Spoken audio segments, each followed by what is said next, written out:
Merci d'être là.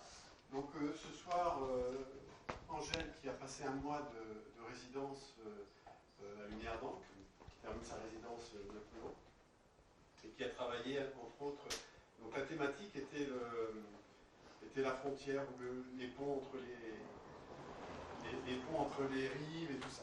Donc elle a travaillé sur le pont. C'était une bonne façon d'aborder la chose. Et donc elle va nous présenter son travail et puis ce qu'elle a pensé de la résidence, malgré mon absence fréquente. Allez, à toi. Bonjour, merci d'être là. Du coup, quand je suis arrivée pour venir faire la résidence, c'est vrai qu'au début, j'avais pensé un projet autour de la frontière et vraiment de la frontière, la ligne de démarcation entre la France et l'Espagne, parce que c'est un sujet que j'avais déjà traité par le passé. J'avais passé plus d'un an et demi du côté franco-italien. Et du coup, c'est un territoire que j'avais beaucoup traversé. J'avais fait un long projet de photo là-bas et à la fin, j'avais même fait un film. Et donc, je m'étais dit que j'allais pouvoir continuer un peu sur cette thématique en arrivant ici. Et je me suis heurtée à la réalité qui était que je n'étais pas véhiculée. Et comme je suis venue avec ma chienne, je ne pouvais pas non plus prendre les bus de la région. Donc ça a complètement chamboulé ce que je m'étais imaginé et le projet que j'avais pensé faire. Donc j'ai dû un peu tout repenser une fois arrivée ici. Donc j'ai commencé à me dire que c'est pas grave, que ça allait être une contrainte qui allait m'axer du coup dans un autre chose, mais que ça allait être quand même intéressant. Et du coup j'ai pas mal voilà, je me suis pas mal baladée dans les environs, à pied, à vélo. Et dans un premier temps, en fait, moi, j'ai une pratique de la photographie où quand même souvent j'ai des sujets qui sont dans mes photos. Et du coup, d'être là toute seule, c'était un peu un challenge parce que c'était un peu nouveau pour moi. Donc, dans un premier temps, c'est vrai que j'avais essayé de rencontrer les jeunes d'ici.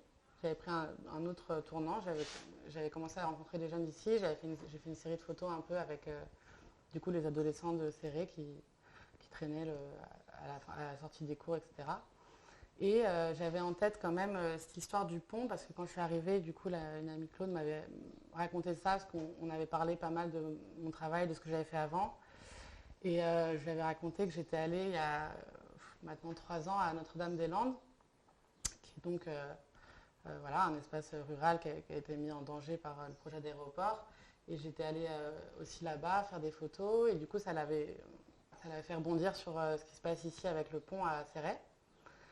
Et donc c'est un truc qui m'intéressait parce que voilà, souvent j'aime bien partir d'un contexte un peu politique où quelque chose se passe et après venir chercher et trouver des histoires à raconter à partir de ça. Et donc je suis rentrée en contact avec Yolande qui n'est pas là ce soir et qui habite dans un des lieux qui est menacé de disparaître avec le projet du pont. Et donc c'est comme ça que tout a commencé. Et au fur et à mesure, du coup, j'ai rencontré d'autres personnes du collectif qui luttent contre le pont. Et avec eux, voilà, j'ai commencé à découvrir les territoires, les terres, toutes les maisons et un peu les gens qui sont concernés, qui vont être expropriés, etc. Et donc les 2 dernières semaines et demie de cette résidence, voilà, je me suis concentrée un peu là-dessus. Et voilà, et du coup, ça m'a permis de faire un espèce de film narratif qui commence du coup au début de là où sera construit le pont jusqu'à le dernier mas. Et, euh, et ce qui m'a du coup beaucoup intéressée et qui m'a permis de trouver une certaine liberté dans les images que j'ai produites, c'est que comme je suivais le trajet était défini déjà par le futur trajet du pont. Moi, ça m'a permis en photo de pouvoir mélanger plein comment dire, de styles différents et de faire des portraits, mais aussi des photos de paysages et des photos. Et comme ça, et en fait, je viens, parce que du coup, je vous disais, j'ai aussi une pratique du film en parallèle. Et c'est comme ça aussi que je travaille en photographie. J'essaye de penser comme un montage et comment on va raconter une histoire. Et du coup, voilà, il y a des moments un peu intimes où j'ai rencontré des gens et donc je suis allée chez eux à l'intérieur. Donc il y a des photos voilà, qui racontent ces rencontres-là. Il y a des portraits. Et aussi il y a donc cette balade qu'on a faite qui suit toutes les terres une par une. Et il y a des signes qui viennent se répéter un peu dans les images, qui sont par exemple les balises que les, que les géomètres ont posées, qui sont maintenant un peu cachées dans la nature et qui sont à tous les endroits où ils sont venus repérer pour faire les constructions et du coup qui viennent un peu comme rythmer la série de photos. Et, et voilà. Et, et du coup, c'était très riche, autant humainement que photographiquement, enfin, que pour ma pratique personnelle, quoi, ça m'a fait beaucoup.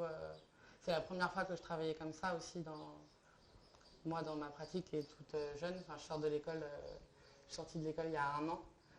Et du coup, c'est la première fois que pendant 1 mois, j'étais autant dans le même projet qui s'est construit du coup au fur et à mesure des rencontres avec les gens, mais aussi voilà, de mon appréhension de ce territoire que j'ai découvert en venant ici, quoi, que je ne connaissais pas. Ouais, tu as des images à nous montrer? Ah oui, pardon. Bah, du coup, j'en avais disposé là, mais et je ne sais pas comment il faut que je le fasse manuellement. Ah oui, mince, pardon. Et donc à chaque endroit, en fait, un peu, j'ai essayé donc de prendre et les gens en photo et parfois des éléments, par exemple de la végétation. Et du coup, il y a un peu plusieurs registres qui se mélangent et qui dialoguent entre eux.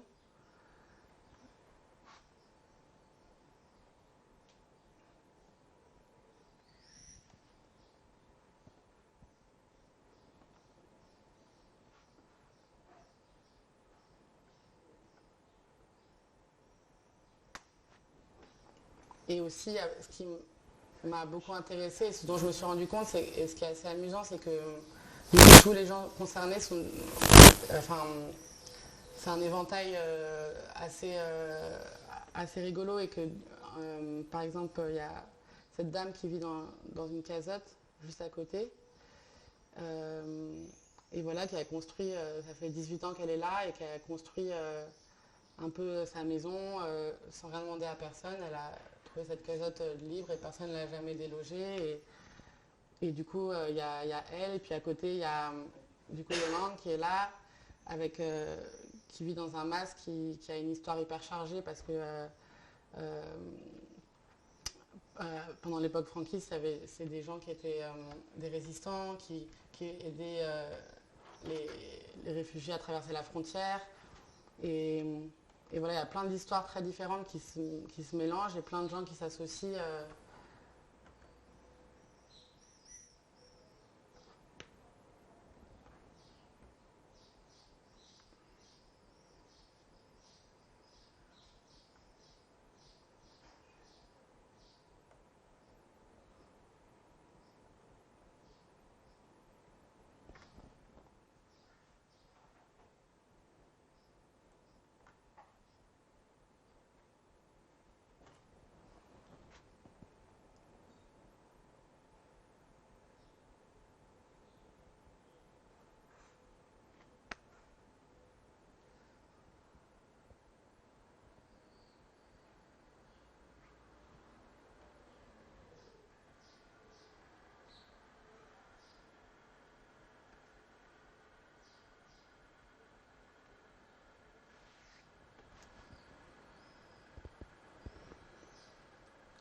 Et, et donc ça, c'est la lettre d'expropriation que Madame Durand, du coup, m'a montré, qui a été envoyé aux gens qui ont les terres sur le parcours. Ouais.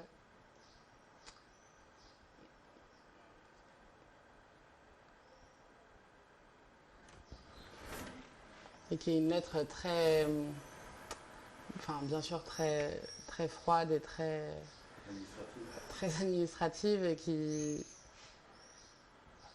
et voilà, et ça enfin, ce qui m'intéressait aussi, c'est d'essayer de rentrer en fait vraiment, bah voilà, en fait, bah non, c'est des gens qui ont vécu là, qui ont créé des choses sur cette terre, qui ont passé du temps, du travail, qui ont eu des souvenirs, et essayer de raconter ça aussi au regard de.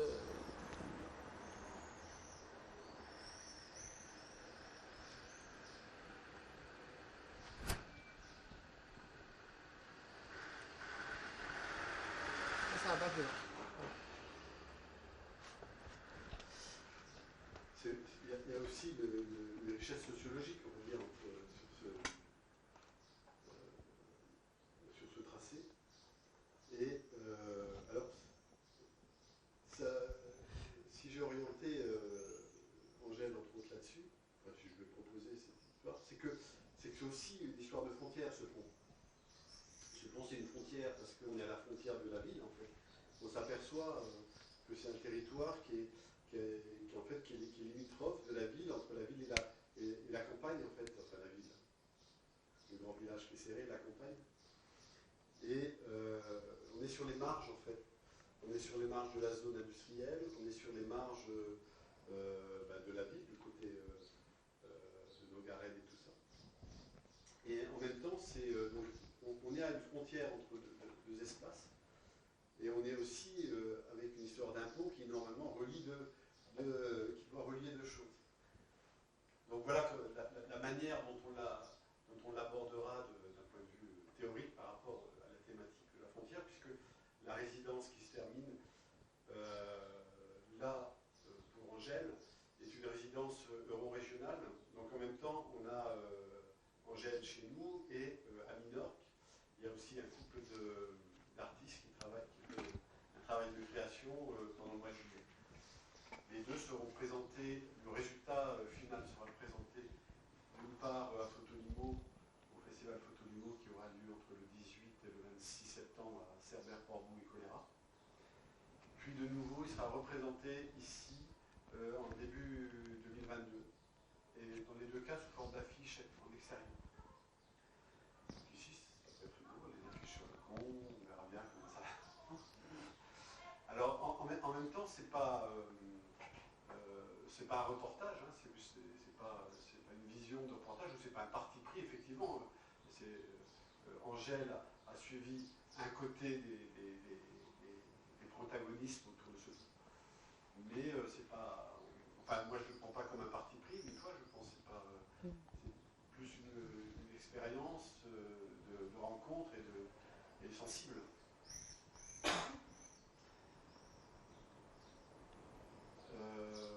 Et sur la résidence, alors qu'est-ce que tu penses d'un mois de résidence? Parce que nous, en général, vous connaissez tous un peu l'INIARDAN, on fait souvent des résidences beaucoup plus longues. Notre résidence principale, elle dure 2 à 3 mois. Donc là, c'était un mois et de manière d'un seul bloc. Condensé. Et bah, alors, j'ai très peu d'éléments de comparaison parce que c'est ma première résidence. Mais j'ai trouvé ça non, j'ai trouvé ça très bien. Ça rend la chose assez intense et en même temps, d'un point de vue hyper personnel, c'est arrivé à un moment de ma vie où enfin, je vis beaucoup dans des schémas un peu plus communautaires avec quand même beaucoup de gens, dans des espaces de vie où il y a beaucoup de passages, où on est souvent très nombreux, etc. Donc ça fait, je crois, 5 ans que je ne m'étais pas retrouvée toute seule. Donc c'est dur à imaginer, mais pour moi, ça a été très intense à ce niveau-là aussi. Et du coup, ça m'a. Non, je pense que c'était vraiment une super expérience et aussi pour re-questionner ma pratique et voilà, voir ce que j'ai envie de raconter. Enfin, j'ai l'impression qu'il y a quand même le temps de faire des choses, quoi. Alors c'était également une résidence pour jeunes créateurs, c'est-à-dire moins de 35 ans. Mm.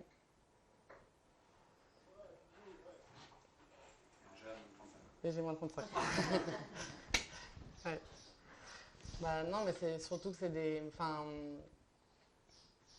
je me rends pas compte, encore une fois, parce que pour moi c'est tout nouveau, mais j'ai l'impression d'avoir eu beaucoup de chance d'avoir eu cette opportunité-là à peine sortie de l'école, surtout que je fais partie des gens qui ont été diplômés pendant l'année de la pandémie. Donc c'était pas, enfin, ma dernière année d'école n'était pas hyper franchement satisfaisante et on est sorti avec un espèce de gros trou noir devant nous. C'était un peu inquiétant, quoi. Et donc quand je vois les gens autour de moi qui ont quand même eu des bonnes inquiétudes, des bons moments de dépression, je me dis que voilà, moi je m'en suis pas mal sortie. Enfin, c'était une super expérience, quoi. À la sortie de l'école, c'est quand même. Tu as fait quoi cette formation? J'ai fait 5 ans de Beaux-Arts, aux Beaux-Arts de Lyon. Voilà. Voilà, bah, je pense que si vous avez des questions, ou si vous voulez parler, ou si vous voulez prendre ça de manière plus... parler directement en gel, ou si vous, comme vous voulez. Hein, vous pouvez venir voir les images de plus près aussi. On peut voir les images de près qu'elle a présentées. C'est des tirages de lecture. Mais c'est un peu petit. On se rend mieux compte peut-être.